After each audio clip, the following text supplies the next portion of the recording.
It was a big abrupt stop this year for our kids. They got sent home from school, play dates were canceled, and they were home with their parents, with their siblings. It was a totally different lifestyle for them. And they deserve to be able to be kids this summer and to not have to have these kind of worries or anxieties or concerns and confusion. So Katie is here today to talk a little bit about our school age childcare and our summer camp and how we've been helping these kids have some sense of normalcy. So Katie, thanks for joining us. Thank you. All right, Katie, so why don't you tell me a little bit about with the schools closing, how did our school age childcare adjust? What did that look like? Mm-hmm. So when it was safe enough for us to reopen fun days, and we had all the proper materials we needed to clean and the staff, we did reopen fun days at our downtown location. And we structured that kind of more school-like in the morning because we realized that all the children still had e-learning. So they would come in the morning, they'd have breakfast, and then there would be a designated time in the morning for all the kids to do their e-learning. They brought their tablets and laptops, and my staff, some of them are teachers' aides, so they were able to make sure they were able to log on and do their work. And it was neat because one of the assignments for one of the students was to do a Go Noodle activity, which is it's like a music dancing program to get kids active. And so he had to watch this video, and yeah, he could have watched it at home and done the activity, and that was that, but it was more fun for us to come together and all kind of dance and do this activity together and support him and take a break and be together yet apart at the same time to encourage e-learning for all. After e-learning was finished, we would go have lunch, and then we would usually go outside. There was the Central Park Plaza nearby. We were able to go and spend time outside, running around, being active in a safe place. And it was very easy to see that the kids wanted to be there. They wanted to interact with the other kids. They wanted to work together and make things happen. They built giant tents out of parachutes and tables so that everybody could be safely apart inside this tent. And we had another pop-up tent where they made stars in the ceiling so they could have their own planetarium. And I remember when I was there one day, I laid down in their tent watching the stars, and one of the kids read me the Matilda book. And they just all listened to the story with me, and we were all together just enjoying each other's company in a really safe, fun way. That's awesome. It's good to hear about the kids being able to be kids during all of this. So now we've switched over to summer camp. Tell me a little bit more about summer camp. Indeed, we started summer camp on June 1st, and we were ready to have so much fun, and that's exactly what we're doing. We've been able to adjust very quickly to have local field trips so that kids are still going to parks, and they were able to mini golf this week and still go out there and do fun activities in the summer. And the pool opened this week for camp, so they're able to get back in the pool safely.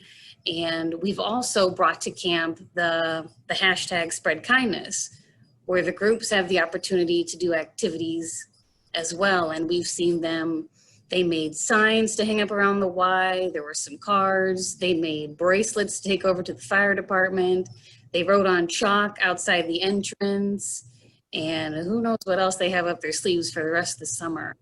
But it's really fun to see kids being so kind to each other. I saw the other day, I think it was last week, there was a big storm came through about 3 o'clock. And so we had to move all the kids inside. And there was a first grader who was very upset. He was afraid his mother wouldn't be able to find him since he was inside and not at the pavilion as normal. And I sat next to the child and I reassured him that I would make sure that his mother would find him. And he was okay with that, but he still was, sad. And then I see a kid come over with like a huge fist of balloons, like a bouquet of balloons, comes right up to us and he says, "Hey, do you want to play with us with all these balloons?" And the kid just turned around and was like, stopped crying, was like, "Yes, I do." And he just took off. And I said, "Well, guess we're good here." And it's great to see kids who want to be there. I remember in my programs before, there would be kids every once in a while that would say, "I just need some alone time right now," because they're around kids all day at school, and now they're around kids after school. But it's kind of the opposite now. They all want to be together all the time. Nobody's wants to be alone. They're looking for people to play gaga with them at the pit. They're looking for someone to play a game with them, and they want to be together. So camp is going great with the adjustments, and we continue to clean and do the things we normally do, but at a higher level to keep them safe. That's awesome. Yeah, it's neat to hear that the kids have a chance to be creative and think about how they can be kind to one another, and that you're seeing them demonstrate that, especially right now. That's really cool. So Katie, what would you think if we didn't have summer camp going on this year? What would summer look like for these kids? Well, it's hard to say really what summer would look like without this, because I think back to when it all started beginning in March, and even for myself and fellow adults, it was a very unsure time, and I can only imagine what that must have felt like for a child.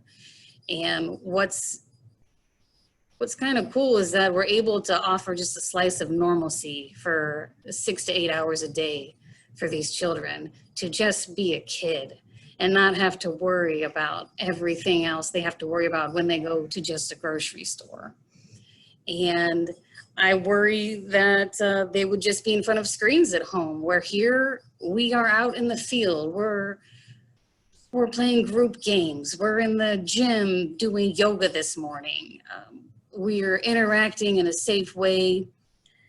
And I know that some families, if they didn't have the why, they really wouldn't be able to work, because the Y is a trusted name to them. They know that we're following policies and procedures and guidelines. And so it's a place where they feel safe sending their kids, where they might not feel as safe just sending them to, a babysitter or a neighbor anymore. Whereas here they know that we're following cleaning procedures and practices. And we've trained staff to do these, and to also allow the kids to interact in a safe, fun way. And so it's been really cool to go. When you go off to summer camp, it's like you feel okay for just a little bit, because you remember, oh yeah, this is what camp's about. It's about fun, being with each other, and it's not so unsure for a little bit. That's awesome. And you spoke to a couple of things that really struck me, and that was what camp, or what summer is like without camp. And right now our world's kind of experiencing what things are like without things that we care about or that are really important to us. And something that we always look at when we're doing fundraising is what would happen if we couldn't support certain programs, right? So this year, we've got about 128 kids right now who are participating in camp. 21 of them are in need of financial assistance to be there.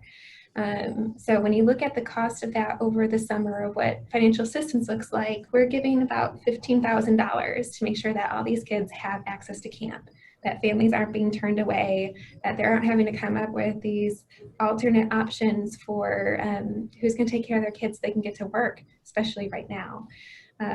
So that gives a really good dollar value for kind of like the last push here on our campaign is $15,000. That's camp. That's making sure these kids get camp. So when you can break it down into those little pieces and say like, okay, if we get this 15,000, then we know our kids get to do camp next year. That's really important and really powerful. So Katie, thank you so much for sharing all this, and thanks for hopping on our Zoom today. Thank you.